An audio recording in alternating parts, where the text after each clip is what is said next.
முத்துமாரியம்மன் தேவஸ்தானத்தில் வந்து அருளம்பலம் அடுத்தது குழந்தைவேல் சுவாமிகளுடைய சமாதி இங்கே இருக்கு. சமாதி இவர் எங்களோட அருளம்பலம் சித்தர்ன்ற சமாதி வந்து 1925 ஆவணி அத்தம் என்ற இதில் ஒரு சமாதி எழுதியிருக்கிறார். அதே மாதிரி குழந்தைவேல் சுவாமியின் சமாதியும் 1909 பங்குனி உத்திரத்தில் சமாதி எழுதியிருக்கிறார். இப்போ நாங்கள் குழந்தைவேல் சுவாமிகள் அந்த சிவ ஈழத்து தமிழ் சித்தர் பீடம் சொல்லி போட்டிருக்கு இருக்கு. இப்போ நாங்கள் குழந்தைவேல் சுவாமியுடைய சமாதியை நாங்கள் உள்ள சென்று தரிசிப்போம்.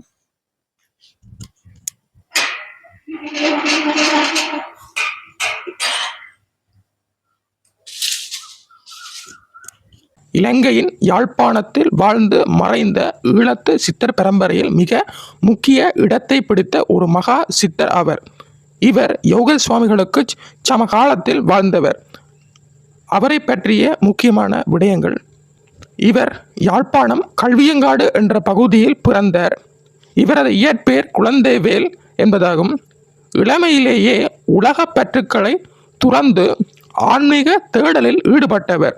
தன்னை ஒரு குழந்தையைப் போல பாவித்து ஆடம்பரங்களோ சமூக கட்டுப்பாடுகளோ இன்றி வாழ்ந்ததால் இவர் குழந்தைவேல் சுவாமிகள் என்று அழைக்கப்பட்டார்.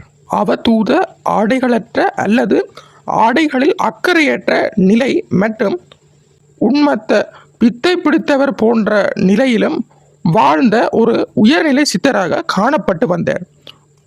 ஒரு குழந்தையின் தூய்மையான மனநிலையை கொண்டிருந்தனர். யாரிடமும் எதையும் எதிர்பார்க்க மாட்டார். எங்கு வேண்டுமானாலும் அமர்வர், எங்கு வேண்டுமானாலும் உறங்குவர். இவரை தரிசிக்க சென்ற பக்தர்களுக்கு தீர்க்க தரிசனங்களாகவும் அவர்களின் துயர் துடைக்கும் அற்புதங்களாகவும் அமைந்தன.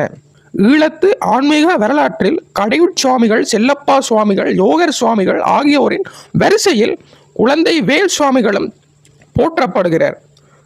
குறிப்பாக யோகர் சுவாமிகள் இவரை பற்றி பேசும்போது மிக உயர்வான ஞான நிலையில் இருந்தவர் என்று மிகவும் துல்லியமாக குறிப்பிட்டுள்ளார்.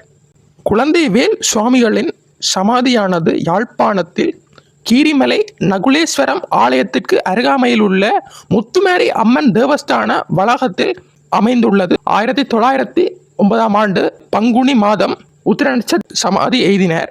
இவரது ஜீவ சமாதி அமைந்துள்ள இடமானது இன்றும் புதுப்பொழிவும் புத்துணர்ச்சியுமாக அமைந்து காட்சி அளித்து கொண்டிருக்கின்றார்.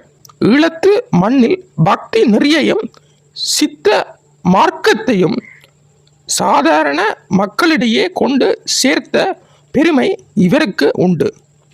இன்றும் யாழ்ப்பாணத்து மக்களால் ஒரு காவல் தெய்வமாகவும் குருவாகவும் இவர் வணங்கப்பட்டு வருகின்றார்.